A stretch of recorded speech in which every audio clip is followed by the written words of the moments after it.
അല്ലാഹുവിന്റെ റസൂൽ വരുന്നു മദീനത്തിൽ റബീഉൽ അവ്വൽ 12 തിങ്കളാഴ്ച. ഹാഫിദ് ഇബ്നു ഹജർ അസ്ഖലാനി ഫത്ഹുൽ ബാരിയിൽ രേഖപ്പെടുത്തിയിട്ടുണ്ട്, സഹാബിമാർ അന്ന് പാട്ടുപാടിയത് അല്ലാഹു അക്ബർ ജാ മുഹമ്മദ്, അല്ലാഹു അക്ബർ ജാ റസൂലുള്ളാഹ്. മദീനത്തെ മുഴുവൻ ജനങ്ങളും ആബാലവൃദ്ധം പേരും വലുതും ചെറുതും പെണ്ണും ആണും, അന്ന് സെപ്പറേഷന്റെ നിയമങ്ങൾ ഇറങ്ങി പൂർത്തിയായിട്ടില്ല. മദീനത്തെ ആണും പെണ്ണും വലുതും ചെറുതും ഘോഷയാത്രയായി നബിതങ്ങളെയും കൊണ്ട് മുന്നോട്ട് നീങ്ങിയത് അല്ലാഹു അക്ബർ ജാ മുഹമ്മദ്, അല്ലാഹു അക്ബർ ജാ റസൂലുള്ളാഹ്. റസൂലുള്ളാഹിനെ സ്വീകരിച്ചുകൊണ്ട് പാട്ടുപാടിയത്. അങ്ങനെ മുന്നോട്ട് പോകുന്ന മദീനക്കാരെ സ്വഭാവം, അവരാ ഒട്ടകത്തിന്റെ കയറു പിടിച്ചു വലിക്കുന്നു.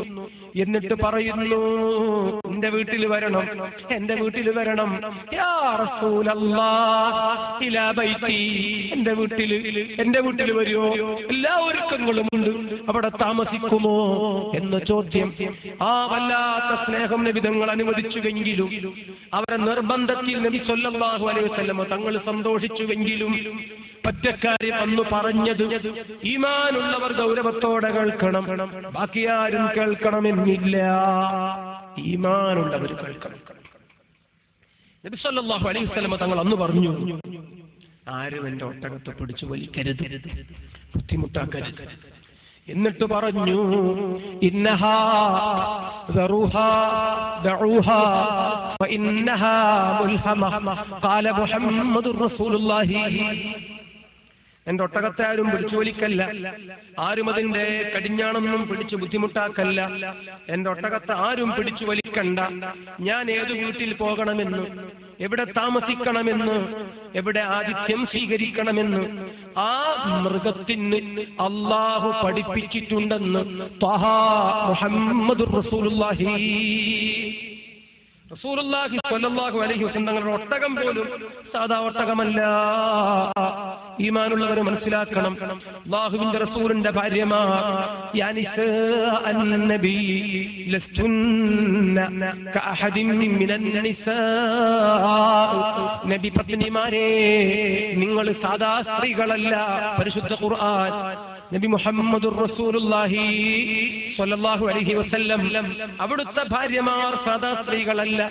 അവിടുത്തെ വാഹനം സാധാ വാഹനമല്ല, അവിടുത്തെ ഒട്ടകം സാധാ ഒട്ടകമല്ല. ഈ വാഹനം മദീനത്തുള്ള ഒട്ടകമല്ല, മദീനയിൽ ഒറ്റ വീടും ഇതിന് പരിചയമില്ല. എന്നിട്ടും നബി തങ്ങൾ പറയുന്നു, വഴിയിൽ നിന്ന് സംഘടിപ്പിച്ച ഈ ഒട്ടകത്തെക്കുറിച്ച് ദഉഹാ ഫഇന്നഹാ മുൽഹമ. എന്റെ ഒട്ടകത്തിന് അല്ലാഹുവിന്റെ സന്ദേശം ഇറങ്ങുന്നുണ്ട്. ഏതു വീട്ടിൽ പോകണമെന്ന് ഈ ഒട്ടകത്തിന് നല്ല ബോധ്യമുണ്ടെന്ന് ത്വഹാ മുഹമ്മദുർ റസൂലുള്ളാഹി. ആ ഒട്ടകപ്പുറത്ത് മുത്തു റസൂലുള്ളാഹ്, സ്വഹാബിമാർ കൂടെ, നേതൃത്വം ബഹുമാനപ്പെട്ട സയ്യിദുന അബൂബക്കർ റളിയല്ലാഹു. അങ്ങനെ മുമ്പോട്ട് പോകുന്ന ഒരു വഴിയിൽ കുറച്ചുകൂടി ചിന്തിക്കാനുണ്ട്.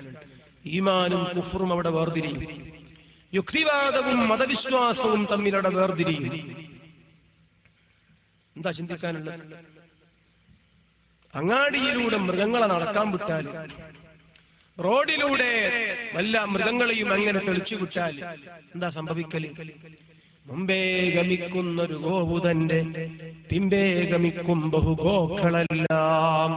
മുമ്പിലൊരു മൂരി, അതേത് പാടത്താ കയറുന്നവർക്ക് ബാക്കിയെല്ലാം മൂരി അറിയാം. മുമ്പിലൊരു മൃഗം, അതേത് വളവിലാ തിരിഞ്ഞത്, ബാക്കിയെല്ലാം ഒടുക്കന്നെ തിരിയും. ഇങ്ങനെ മൃഗങ്ങൾ നയിക്കുന്ന ഏതു യാത്രയും അതൊരു കഥ ഉണ്ടാവൂല എന്നർത്ഥം. പക്ഷേ മദീനത്തേക്ക് നോക്കൂ നിങ്ങൾ. ആ മദീനത്ത് റബീഉൽ അവ്വൽ 12 ഒരു ഘോഷയാത്ര, വല്ലാത്തൊരു ഘോഷയാത്ര. ആ ഘോഷയാത്രയിലെ മെമ്പർമാർ, ഒന്ന് നബി മുഹമ്മദുർ റസൂലുള്ളാഹി, ബഹുമാനപ്പെട്ട സയ്യിദുന അബൂബക്കർ സിദ്ദീഖ്, മഹാന്മാരായ സഹാബിമാര് മുഴുക്കയും. ആ ഘോഷയാത്ര നയിക്കുന്നതാരാണ്? ഒരൊട്ടകം. മദീനത്തുള്ള ഒട്ടകമല്ല. ആ ഒട്ടകം എവിടെ പോകണമെന്ന് ആർക്കും പറയാൻ സ്വാതന്ത്ര്യമില്ല.